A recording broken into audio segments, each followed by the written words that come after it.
अगले साल के शुरुआती 3 महीनों में वैक्सीन मिल सकती है। यानी कि सितंबर 2021 में 25 से 30 करोड़ भारतीयों को टीका लग सकता है। हेल्थ वर्कर्स प्रायोरिटी पे होंगे, सबसे पहले उनका वैक्सीनेशन होगा। अमेरिका में 11 दिसंबर से वैक्सीनेशन का काम शुरू हो जाएगा। ब्रिटेन, जर्मनी की बात करें तो दिसंबर में टीकाकरण शुरू हो जाएगा। एक अच्छी खबर है ये। कोरोना काल के बीच में काफी उम्मीदें, कयास और लोगों के मन में काफी वैक्सीन को लेकर आस लगी हुई है कि जल्द से जल्द वैक्सीन आ जाए और कोरोना से मुक्ति पा लें। 4 महीनों में कोरोना की वैक्सीन मिल सकती है। कई इसमें कंपनियां रिसर्च कर रही हैं। भारत की भी तरफ से अगर हम बात करें तो कोवैक्सीन को लेकर जिस तरीके से काम किया जा रहा है और ये बताया जा रहा है कि 7% ये असरदार है, तो लगातार इस पे काम किया जा रहा है। कई रिसर्चर्स रिसर्च भी कर रहे हैं। बंसल न्यूज है, शरद द्विवेदी जी इस वक्त हमारे साथ फोन लाइन पे जुड़ चुके हैं। शरद जी, कोरोना काल के बीच ये एक अच्छी खबर है कि कोरोना वैक्सीन जल्द ही मिल सकती है। 4 महीने में कोरोना वैक्सीन मिल सकती है, ऐसे संकेत स्वास्थ्य मंत्री डॉक्टर हर्षवर्धन सिंह ने दिए हैं। किस तरीके से आप देखते हैं?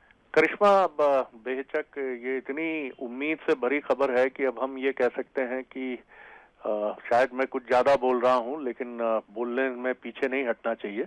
तो मुझे तो ये लगता है कि कोरोना के दिन अब लदने वाले हैं, क्योंकि 3 बड़ी कंपनियां जो हैं, खासतौर से अगर हम बात करें कि 2 अमेरिकन कंपनीज जो हैं, फाइजर और मॉडर्ना, इन्होंने भी अपनी वैक्सीन के जो जिसको आप कहते हैं कि एक इंटरिम एनालिसिस होता है, जो वर्चुअली एक तरह से फाइनल जो आपका डाटा, यानी वैक्सीन बाजार में उतारने के पहले का जो आखिरी डाटा होता है, एक तरह से वो इन्होंने इशू कर दिया है।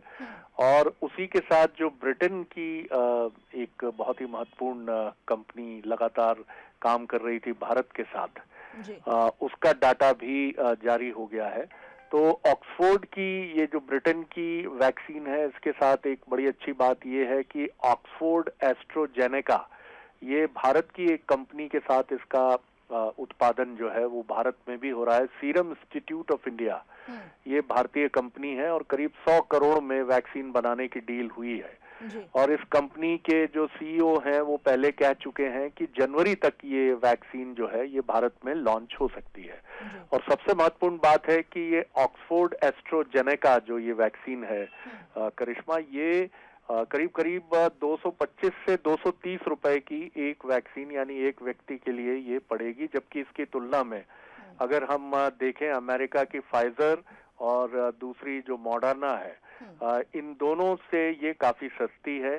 जहां मॉडर्ना की कीमत करीब करीब 2500 से 3000 पर वैक्सीन हो सकती है, और वहीं करीब 1,500 से 2000 के बीच में फाइजर की वैक्सीन हो सकती है। लेकिन अमेरिकन जो दोनों कंपनियां हैं, उनके साथ समस्या ये भी है कि उनको माइनस टेम्परेचर पे, यानी भारत की जो कोल्ड चेन है उसमें उनको मेंटेन करने में दिक्कत होगी, क्योंकि भारत एक बहुत बड़ा देश है और यहाँ अगर हमें कोई जटिल कोल्ड चेन वाली वैक्सीन मिलती है जिसके लिए हमें माइनस टेम्परेचर मेंटेन करना पड़ता है, तो वो कठिनाई होगी। लेकिन ऑक्सफोर्ड की जो वैक्सीन जिसका भारत में उत्पादन हो रहा है, उसके साथ ये समस्या नहीं है। और 2 से 8 डिग्री सेल्सियस पर, यानी फ्रिज के टेम्परेचर पर, फ्रीजिंग टेम्परेचर पर हम उसको मेंटेन कर सकते हैं। तो मुझे लगता है कि दिसंबर में जिस तरह अमेरिका में ये दावा है कि वहां पर वैक्सीन लगना शुरू हो जाएगी, और जनवरी से लेकर मार्च के बीच में मुझे लगता है भारत सहित पूरी दुनिया में एक वैक्सीनेशन की शुरुआत हो जाएगी। और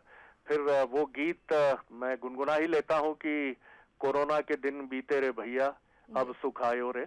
उम्मीद पे दुनिया कायम है करिश्मा। बिल्कुल, रे ऑफ होप है वैक्सीन, और इसको लेकर काफी ज्यादा उम्मीदें सब लगाए बैठे हैं। और यही बस आशा है कि जल्द से जल्द वैक्सीन आ जाए और कोरोना से मुक्ति मिले। बहुत बहुत शुक्रिया हमारे साथ जुड़े।